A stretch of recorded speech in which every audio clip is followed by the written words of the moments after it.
Hey, welcome back to Wicked Smart Golf, aka Wicked Smat. This is your host, Michael Leonard, and this podcast is committed to helping you play better golf without changing your swing. Today, I'm really excited to bring on Jeff Sullivan. He caught my eye on social media, loved what he was doing, +4 handicap at 40 years young. So I know we're going to learn a lot from Jeff today about tournaments, practice, workouts, and course management using decades. So, Jeff, thanks so much for being here, man. Yeah, thanks for having me, man. I appreciate it.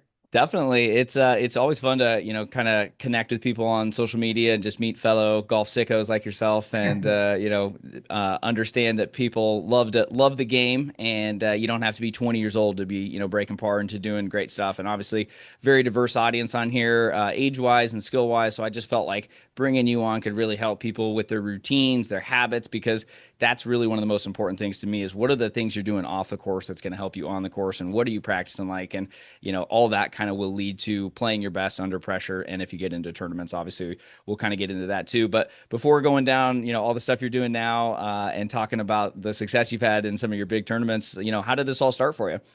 Yeah, so I picked up the game when I was probably around 8 or 9 years old. My dad kind of picked it up a little bit later in life, so he would have been, 38, 39 at that point. And this would have been, again, I'm 40 now, so that would have been kind of early mid 90s around the time Tiger was kind of going through his US Junior Am and USAM kind of three-peats. So kind of peak of his rise. And so we picked it up.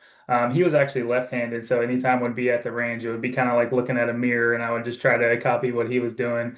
I was hooked from day one, played high school and college and competitively after. And just, like you said, I've been hooked ever since, just trying to get better every single day and, still playing in tournaments when I can. A lot of in the Cincinnati area, Greater Cincinnati Golf Association, trying to play in some USGA qualifiers, really just anything that I can to stay sharp. I love it, man. And you Yeah. played in college as well? Yep, played at Campbellsville University in Kentucky, right in the middle of nowhere. I think we had a golf course, a Walmart, and maybe a McDonald's. So it was all we did was kind of practice and hang out. But it was a great setup, and I had a lot of fun with my teammates. Okay, I love it. And Yeah. I feel like now you have just like such a good schedule. That's honestly one of the first things I want to talk about because you have a full-time job. Obviously, you're working out, you're practicing. You have a great Instagram. I'll link to it down below. What is it? Just off the top of my head, I don't remember the Yeah. handle of it too. Jay Sullivan Golf. Yep. Perfect. Cool. And I will link to that. So talk to us about like your week. I think that this is something, I have a lot of guys on here that are like, hey, how do I schedule? I want to practice. I want to work out. I want to play, like what does a Mhm. like a week look like for you? Maybe just to kind of paint a picture of how you're able to stay sharp and, even get to that +4. Just because you get there doesn't mean you're going to stay there. So what does Yeah. like a week look like for you? Well, I'll say first off, it's definitely not for the faint of heart if you do have a full-time job and also want to try and be at the level that, a lot of us are fortunate to have made it to. So, usually starts out waking up around 4:30 in the morning, which is rough for some people, but we've been doing it for so long, mostly because of our dogs. So they kind of help me, they're ready to I they get it. eat Dog dad before life. Got five to in the do it. morning. But yeah, so a typical day is we wake up, feed them, go to the gym from like 5 to 6 a.m. And from there, just depending on what I need to do and kind of what's available. And that's probably the biggest thing is you need to have a strong routine, but also be flexible, just depending on, if you're not a member of a country club, I never have been. So I'm kind of bouncing around from, what hours this range is open, what does this place offer? Do I need to Mm-hmm. work on a short game? So it's always kind of a little bit up in the air, but there's always the dedication of, I'm going to practice something this morning, but flexible on what that might be.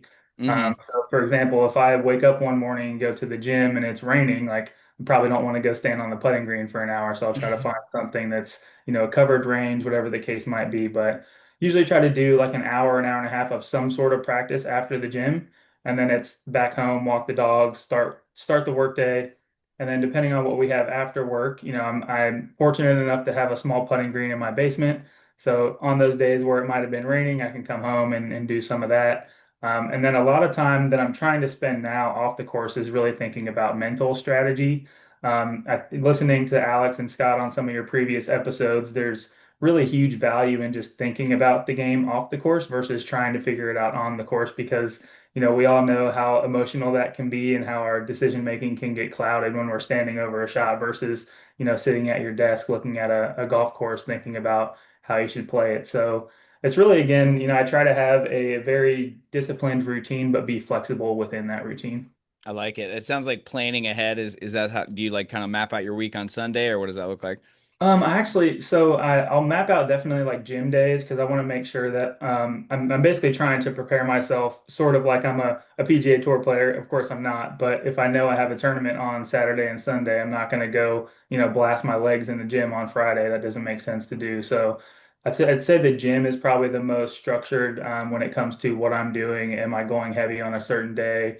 Is one day just more mobility, cardio sort of stuff?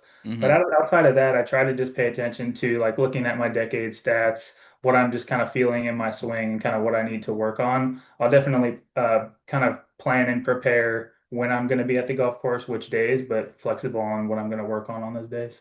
Okay, perfect. Yeah, that's actually a good point there. Is that one, you got to plan your week. You got to have some sort of like, yeah, I'm going to work out these days. I'm going to structure it. Like you say, you don't want to be like super sore. Been doing this podcast 4 years, and what did I do a couple weeks ago? I had a huge workout, and then I felt terrible. Next time, what are you doing, Mike? I was just some days, you just gotta figure it out a little bit better. So I'm glad you reminded me that. So I Yeah. think that the planning is key, and then it's like you said, planning your practice sessions because that's one of the things where that's one of the reasons I started this brand is because like you see guys just go to the range and they're just doing nothing. They're just doing the Yeah. same thing. They want to practice, but then like they'll just start hitting mid irons or driver. There's no warm up. There's no Mhm. structure, and it's terrifying to me. It's how you're gonna get injured and just waste time and money. Like I don't know where you're at range wise, practice wise, but like a bucket here is like $20 sometimes. I'm Oh like, yeah. this is wild. So it's like It's I couldn't 17 imagine. for us, I think. So it's basically Yeah, the it's same. like you don't want to waste $20 on a bucket and not feel and actually feel like you got worse, which kind of happens. So you talked about tracking your stats. I'll get more into course management and decade later because I absolutely love decade obviously as well. But like when you look at your stats like and say, okay, I'm gonna go on my dashboard, like how do you then kind of practice based on that? Or what does like your practice routines look like? Maybe take us through a couple different ones if you don't mind, just to kind of give people like, hey man, I never really thought about that or I never really understood how to analyze my stats. Yeah, so I think it's one thing to look at your stats and say like, maybe it says I'm bad at 6 to 8 feet putting right now, which is currently where I'm at, which is why that jumps to my mind.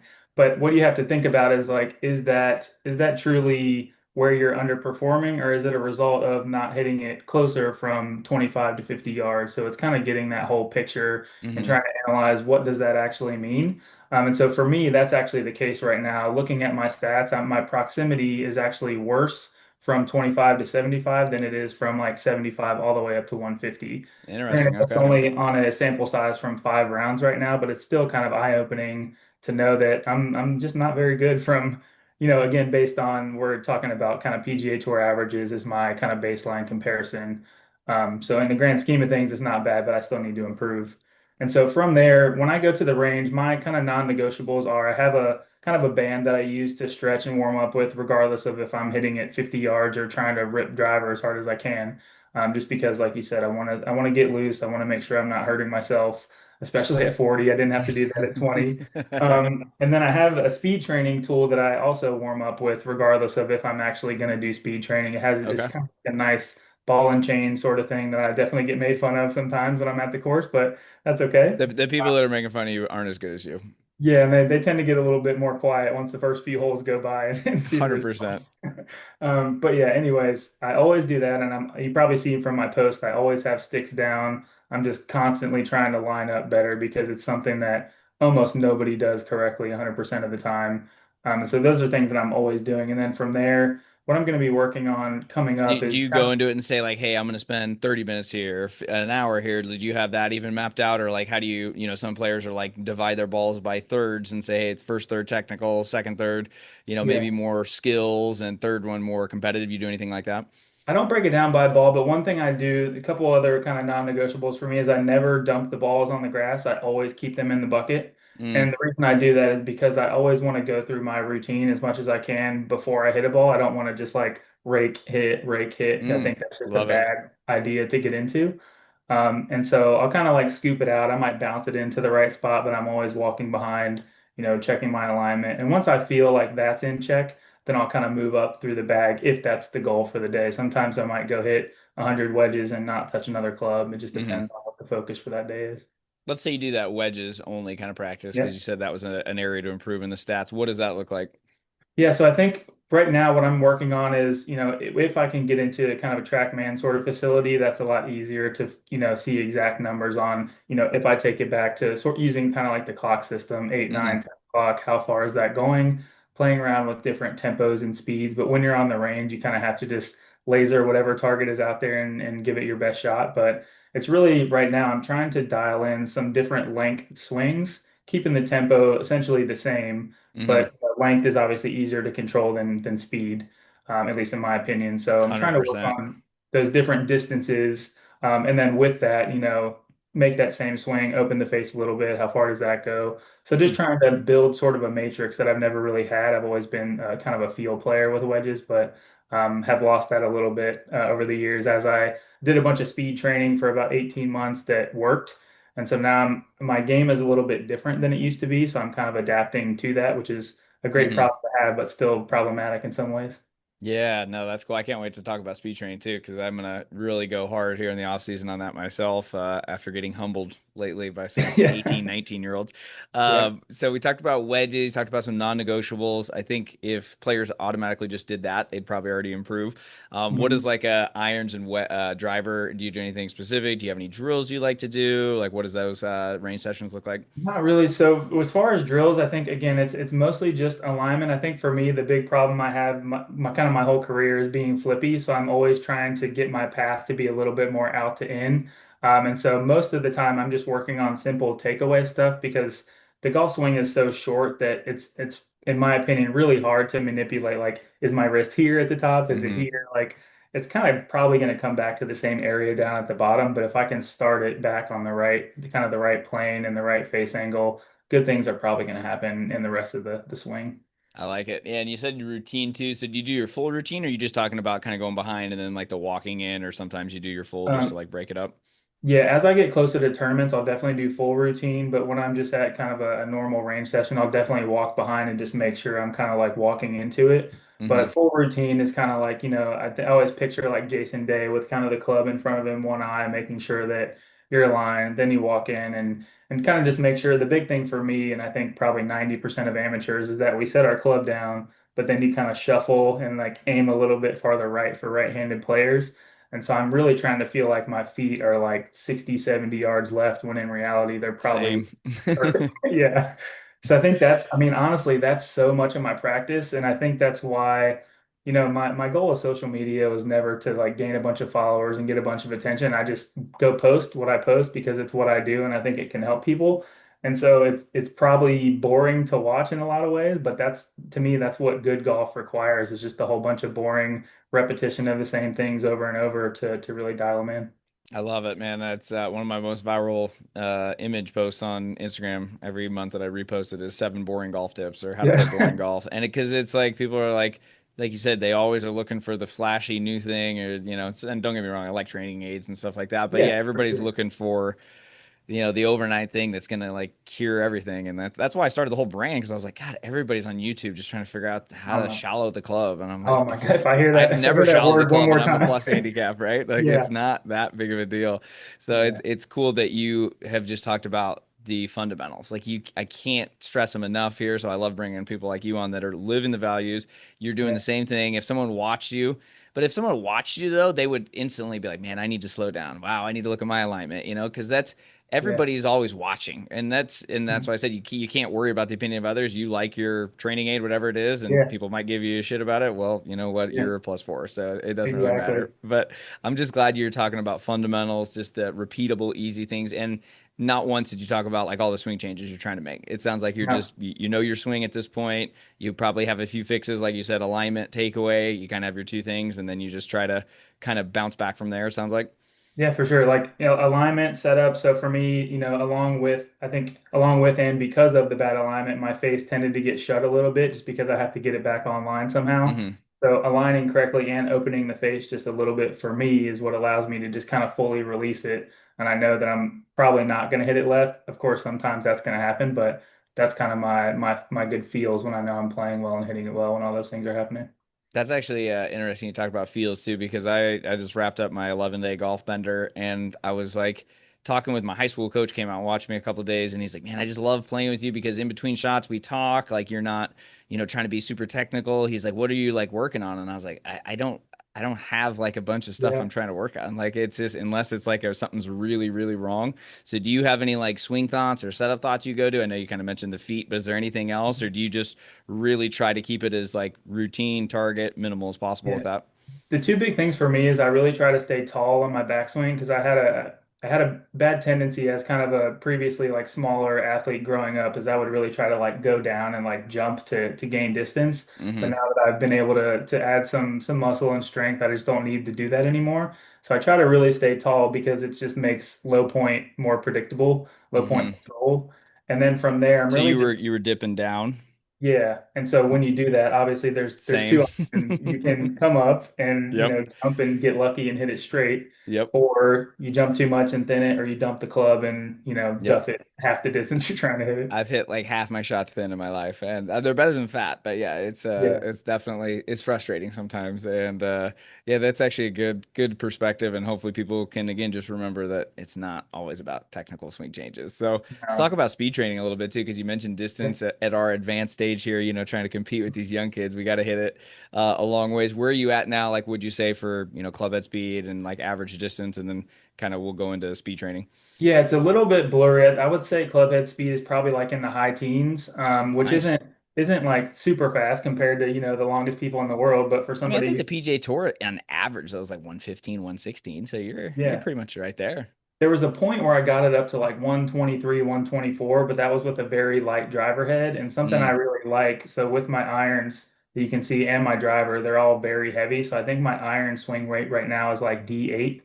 I have wow. a ton of lead tape on there, but that's just because I really like to feel the club head and where it's at. Uh-huh. So the same with my driver. And so I think because of it being heavier, the swing speed is a little bit slower, but because there's so much mass behind the ball, I'm still getting Hmm. it out there as far as I want to. Okay. That's crazy, man. High one teens and got to 120, man. That's I mean, I'll get there like with a really aggressive speed training session, but it ain't I'm not taking that to the core. So what does speed training look like for you? Everybody has different programs, apps, stuff like that. Yeah. So, I mean, kind of like we talked about it a little bit on Instagram today. It's just staying generally fit, just making sure. I think injury prevention is probably the most important thing. You can't just go from sitting on your couch to trying to swing out of your shoes. You're going to get Yeah. hurt. I use a system called Mach 3 speed training. It's not as well known as some of the other like stack and super speed, but there are definitely some, I would say, unorthodox looking tools, but they certainly work. Hmm. And so one of them is kind of a really heavy, it almost looks like it was built at like Home Depot, which is some random materials, but it's kind of a heavy tool that just helps you build strength in the right movement patterns. And then the others, there's two others. So there's one that's called a jet stick. That's the one that has kind of like the ball and chain. I can try to send you some images and stuff too if you're curious. Yeah. That's the one that we try to swing kind of as hard as we can. But their whole philosophy is speed out front. So making sure that you're, listening for sounds and things like out in front of the ball and not trying to like yank Mm, it down from the top. We all, gotcha. if you're an It's all about avid timing, ball, right? Like you can only yeah, accelerate once. exactly. And so, when you feel like the speed is past the ball, you've really probably already kind of slowed down. So the maximum speed has already kind of happened around the ball. Hmm. And then there's another one that's almost like when you see runners running with like kind of a wind thing on their back, it's the same concept. So there's a kind of a golf shaft with a grip and these bands that serve that same purpose. Hmm. And it really helps with like iron and wedge impact. So those are the three tools I use. When I was doing that really kind of intensively, I would do those probably like 2 or 3 times a week. So there's like 4 or 5 different drills with all three tools, which it turns out to be a really tough workout in and of itself. Okay. So yeah, And I just then, want to say you said two to yeah, three times a week. I think that's important for people to know that, we're on the yeah, fence about speed training. It's not going to take an hour every no, day. You shouldn't do it every day. So always want to throw that out there because people I think psych themselves out and like, oh, I'm too old. I'm too this. I've had guys that start with ripstick and they add like 30, 40 yards over, oh yeah, 6, 8, 10 weeks. And it's like you got to just, and they're in their 50s sometimes. So it's like you just got to start and it's not going to take a ton of time. So two to no. three times a week. And then, but it sounds like this one's like a pretty aggressive kind of workout almost. Yeah, and I probably make it more so than I should, but that's just kind of my I personality. get Like, it. and the hard thing is with speed training, you want to be careful to not swing so much and work yourself so hard that you slow down because then you're kind of training the wrong like mind muscle connection because when you start to swing slower, your body's going to get used to that too. So Mm-hmm. I almost kind of have to like start a set of one of those and get out of the set before you start to feel that fatigue. Because ultimately what we're trying to do is get ourselves comfortable with swinging faster. Mm-hmm. So you do like a workout first, or is this just the workout for the day? Like I always like to know how people kind of, is it, do you do any activation or mobility, or do you do this before or after the gym or non-gym days? Yeah, so I think I can't remember the gentleman's name that you had on, but the Scotty's coach was talking about Oh yeah. activation. Yeah. So I definitely kind of like I was talking about at the range with the band and kind of the swing tool itself. I always use that to warm up. So on speed training days, I'll do kind of that general warm up. I have some other stretches I learned from my kind of intensive CrossFit days. So there was a period of like 4 or 5 years where I kind of stepped away from tournament golf and really got into CrossFit, and that's helped me kind of build my workouts going forward. But back to speed training. I definitely do kind of a general warm up, go through the speed training session, and then if I am going to do any other like lifting and things, I'll do that afterwards. Because again, back to my point about not being tired and trying to do that speed training, it's almost counterintuitive if you do it when you're already fatigued and can't put that Mm-hmm. full effort into it. Do you have like different times a year that you try and speed train, or do you do it year round? Definitely winter is the kind of the peak just because we're not outside playing. So that 2 or 3 times a week, I would say is pretty aggressive if you do it right and put the full effort into it. Mm-hmm. In season, I try to do it maybe just once a week to maintain what I built in the winter, and then I'll kind of rinse and repeat, year on year. At this point, as long as I don't lose anything, I'll be happy. If I can Mm-hmm. get a few more, over the next couple of years, and that's great too. Do you ever have those days where I've had a few guests talk about it. I've done it pretty regularly, not so much this year, but just where you go out to the range and once you're warmed up, just try and swing as hard as you can. Absolutely. And I Lo- think that it's critical and it's hard to do if you're somebody who has never speed trained, or maybe you grew up at a course where it's like, very kind of wooded country club and it's more about target golf. It's hard to break that mental kind of barrier of like just letting it rip and not being afraid of where it goes because, I'll admit I was kind of a little bit worried when I started speed training that I was gonna get really crooked and start hitting it all over the place, but I think the opposite is actually true based on a lot of studies that I've heard. Yeah, I've actually seen the same thing. And Lou Stagner, I just replayed his episode a couple weeks ago, and he was even talking about that and the all the data he found that people actually got straighter a lot of Mhm. times just because their sequencing got better. And yeah, people tend to think that if you're going to add distance, you're going to get like all over the golf course, but that's not typically the case. I mean, it can happen, but I think that most people, to me, would benefit so much from it. Like especially if you're in your 40s, 50s, like there's so many players. I mean, even in your 20s, 30s, I wish I would have done this, but I feel Yeah. like you have to almost kind of get rid of the beliefs about it as well. 100%. Yeah. And you might not get straighter, but you're definitely almost not going to get worse. It's not going to Yeah, get and more. like the guys at Decade talk about, right? It's not about hitting it straight. It's about hitting it No. far and not in the Yeah. hazard. Yeah, if it's not in a hazard and you have a shot at the green, like you can honestly just hit it anywhere and you're going to be fine.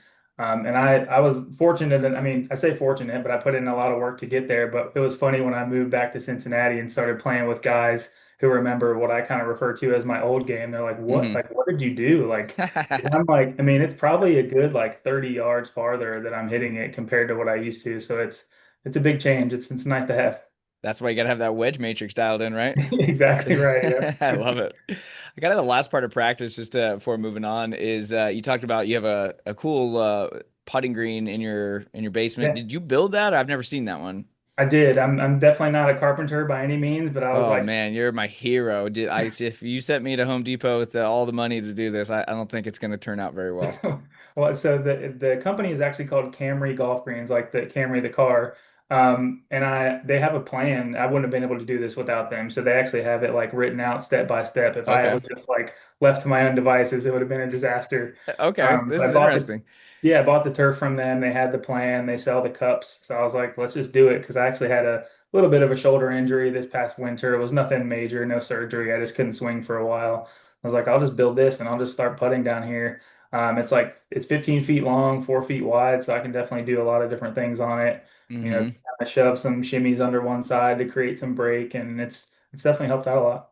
That's cool, man. Yeah. So I didn't realize it's like a kind of a do-it-yourself type of kit. It's not like you just tried to go on YouTube University and figure it out. Yeah, yeah. I definitely had some help with instructions because like I said, it would have been a disaster if I tried to just do it, kind of freehand.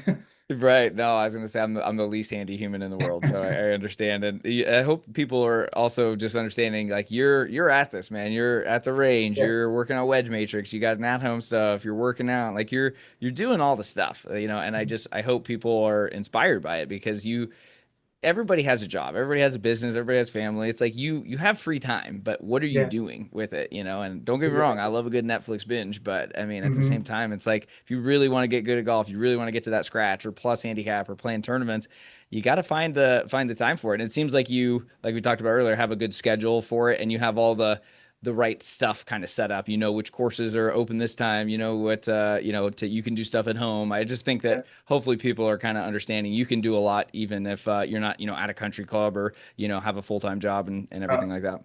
Yeah, 100%. And I mean, the huge factor of this that we haven't talked about yet is my wife, because without her helping with, the dogs and taking care of the house and just understanding my obsession with this game, that's a huge piece of it. So obviously big shout out to her for I allowing love me it.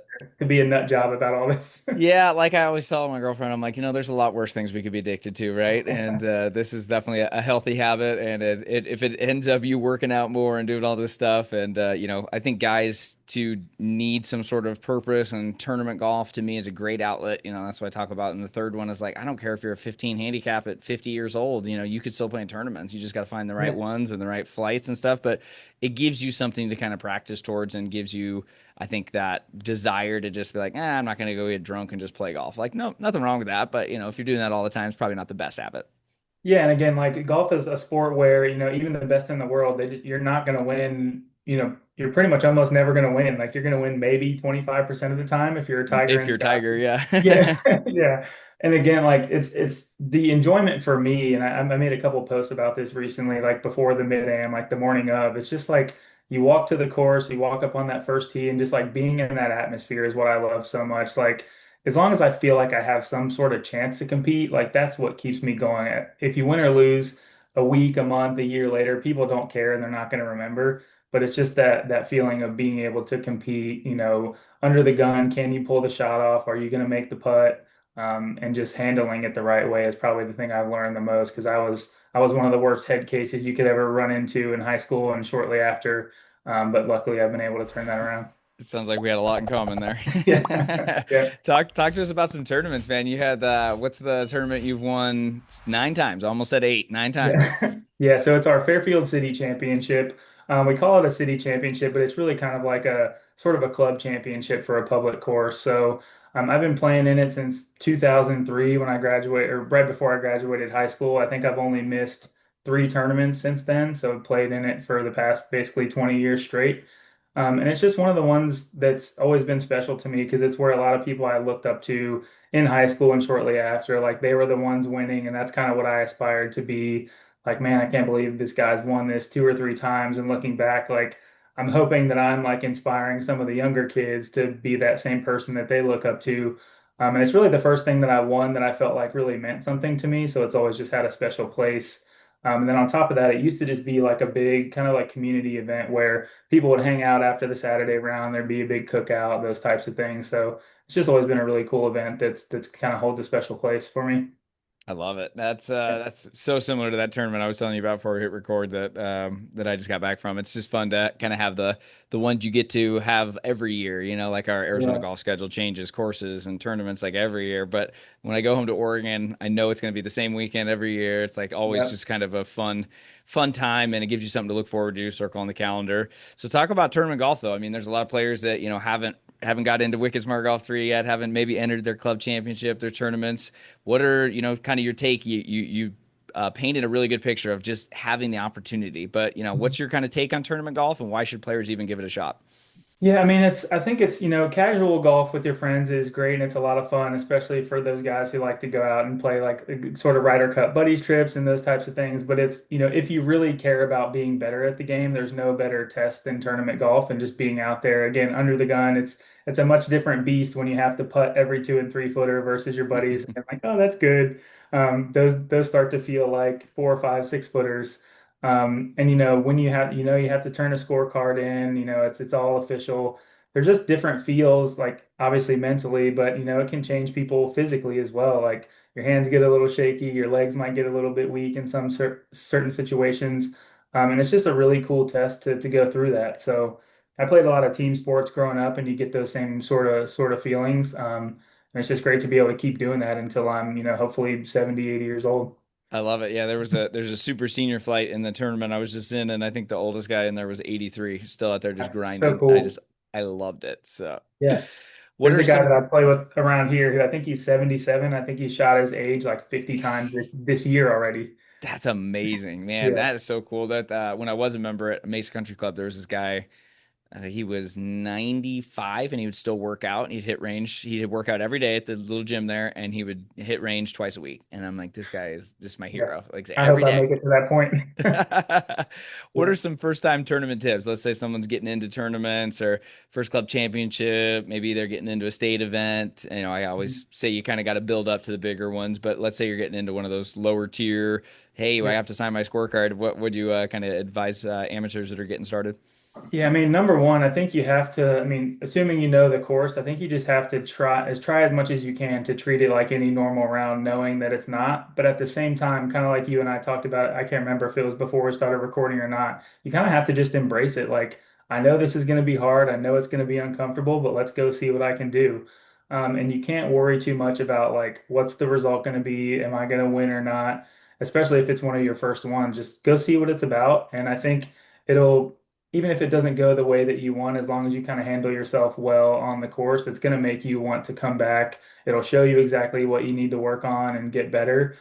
Sort of expose some things, but it'll also expose some of the things that you're good at. Maybe you don't get that nervous. Maybe it's kind of like your superpower. I think one of your last guests said he was better in tournaments than he was in practice, which is Yeah. is very opposite. But you just never know, and I think it's just something, if you love the game, you have to try at least a couple times.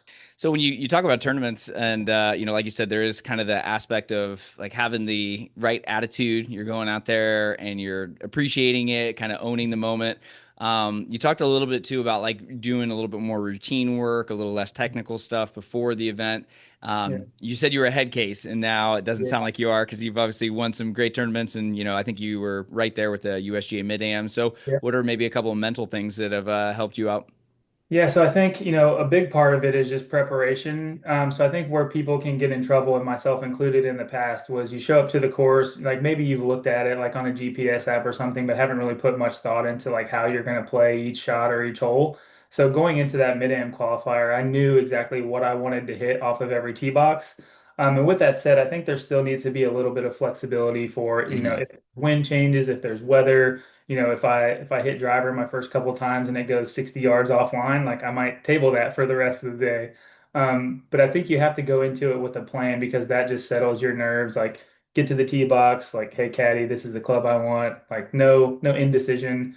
And then routine itself, again, just what helps me is because I know that I've done all that practice on the range, like behind the ball lineup. I have my fundamentals, and you just try to treat every shot exactly the same, and just kind of try to keep that mental clarity of, this is just a golf shot. Like, if I hit it, I'm going to hit bad shots. It's not of if, it's when, and you just have to be prepared for that.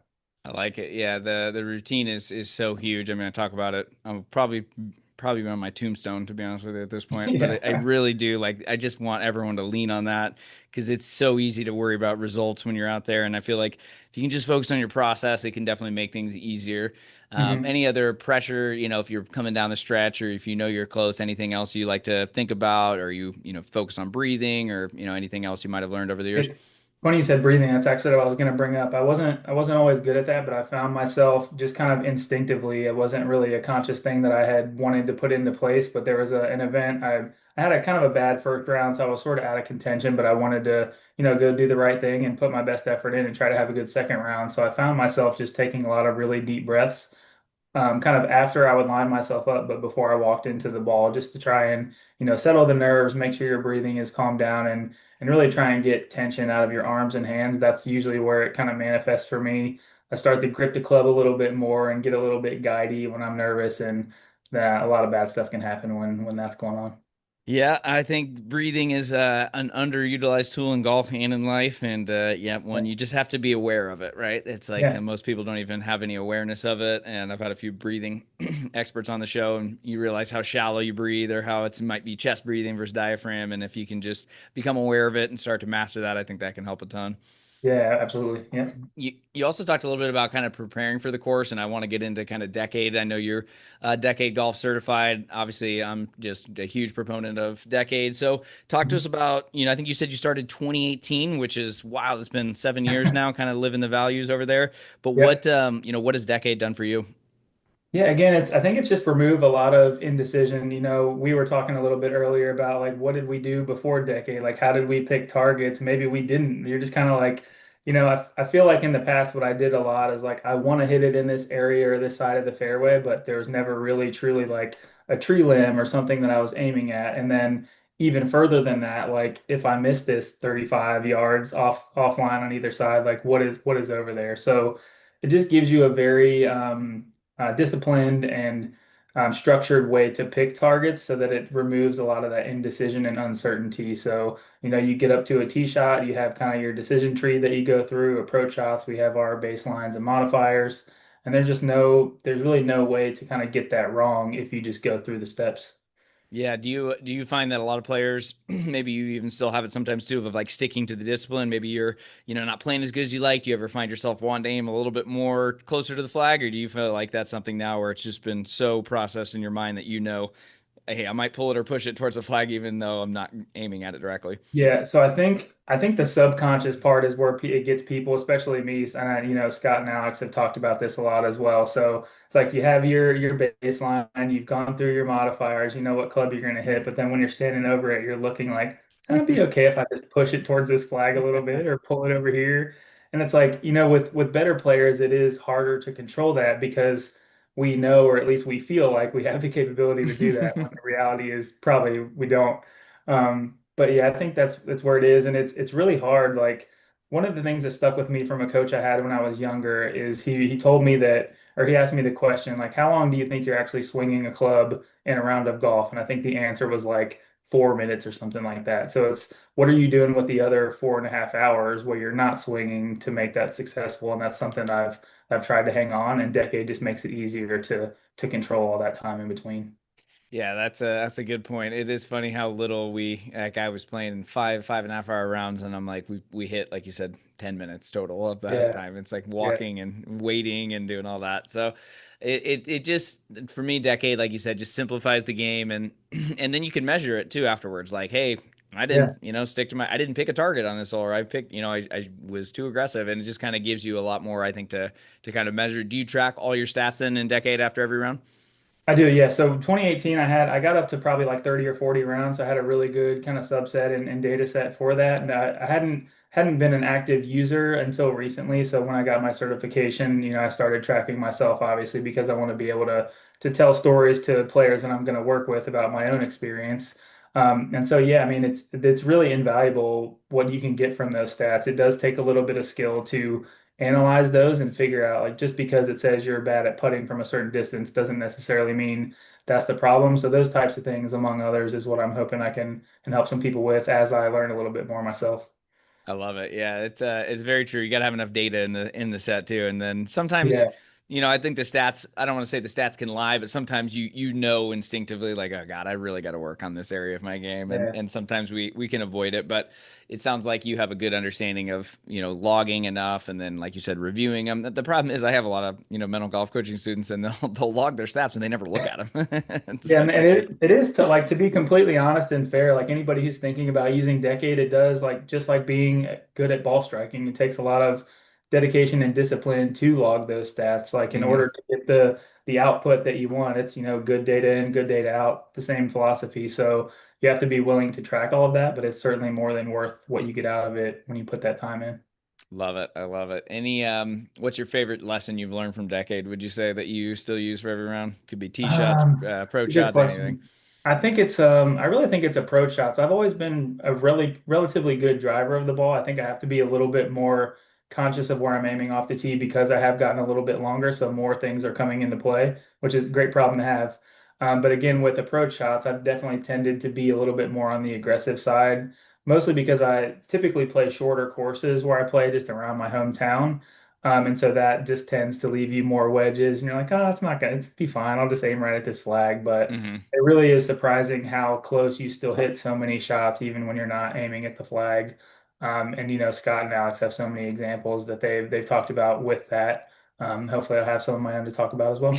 Yeah, the accidental birdies are the best. Yeah, yeah. Accidental birdies, and what I really loved, two things that Alex said were fractional bogeys, and then the student he had where I think he went through like an entire LPGA Q school day where they didn't aim at a single flag. So I'm actually hoping to try that out myself, kind of in my next practice round or even tournament round. Like you can't hurt. So Yeah, no, 100%, man. I really, he's even said, even if it's like a time where, the modifier and everything or the baseline tells you to aim at the flag, to still aim a little bit right or left, just so you're never in the habit of it. yeah, And absolutely. I think it was, I can't remember who it was. I've had so many guests, but one of them was talking about make sure to not aim at the flag all the time at the range too, because then you're Yeah, kind of programming 100%. Yeah. yourself and then you're not doing it on the course.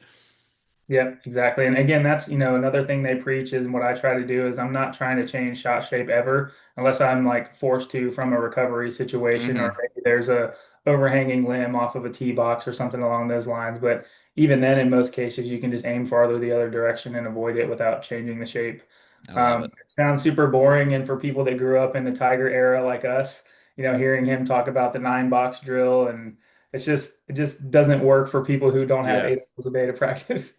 I know. I like doing the nine shot just to be like gain club face awareness and like, Yeah. just kind of help sometimes straighten out a shot or something if I'm really like overhooking it. But yeah, for the most part, man, I'm like you said, I 99% of the time hit my draw, and if unless we really need something, I don't even barely remember how to hit a fade sometimes. So Yeah. My fade is uh basically like a 1 yard draw. yeah, exactly. It Yep. feels like you're just yanking it over and Yeah. it's just like kind of straightened out. So, Yep. before getting into the last question, what's kind of the future look like for you? I know you're, getting into the decade coaching and obviously helping players. But yeah, anything that you'd like to share, let us know. Yeah, so I mean, I'm should be launching my website. It's going to be super small, just going to have some kind of basic offerings. It's going to be jsullivangolf.com. And so really taking my decade certification and trying to, for what other free time I have outside of practice and my full-time job, I want to be able to try and help people with the same things that I've learned. We all know golf is a very expensive sport, so trying to, supplement and kind of help myself with some tournaments and practice costs while being able to help others play some better golf. So excited about that. You never know what it'll turn into. It might flop. It might kind of go big and blow up, but it's just something I love and I'm passionate about. So I just want to help as many people as I can. Based on your work ethic on the golf course and off the golf course, I'm confident it'll be a success. You just got to I stay appreciate consistent that. with it, and like I said, you're a great player and you understand the values that can help people, and you have real world experience. So, I mean, I'll definitely link to everything down in the show notes there. And Awesome. for my last question, what would you say is your best tip to help someone become a plus handicap? That's a good question. Let me think for just a second. Because it's a rare error if you look at the stats. Most most people aren't even Yeah. hitting scratch, let alone the plus. Yeah, I would say maybe a tip and a comment. I think the comment being like you don't have to hit it as good as you feel like you need to be a plus handicap. I think it's, again, boring answer, but just having really, really strict routines and, thinking about the game the right way. Like there's obviously a barrier to entry that you need to be able to hit kind of certain, I would say certain distances, and you can't be spraying it out of bounds physically. But once you get to that point where you can keep it in play, it's really just about doing the boring things over and over and over, making sure your alignment's in check, making sure your putting stroke's not out of whack. Don't miss any 3 and 4 footers. It's nothing, again, if I hear the word shallow one more time, I might lose my mind on social media, but it just doesn't require all that. And I feel bad when I see people kind of bouncing around and getting stuck into those, traps of picking up tips from here and there. It's easy to do. I don't blame anyone for doing that because it can happen, but it's just the simple stuff over and over and over, and just putting in the time. It's not a fun answer, but that's the reality. I mean, that's the theme though that we've hopefully people are learning, and I know it's been echoed by a lot of players and coaches on the show, and I know a lot of people are starting to realize that too. So we appreciate you sharing your routines and all the things you're doing before, during, after work. Man, you're crushing it. So Thank you. definitely rooting you on, and I appreciate you being a guest on Wicked Smart Golf. Thanks, man. It was a pleasure. I appreciate it.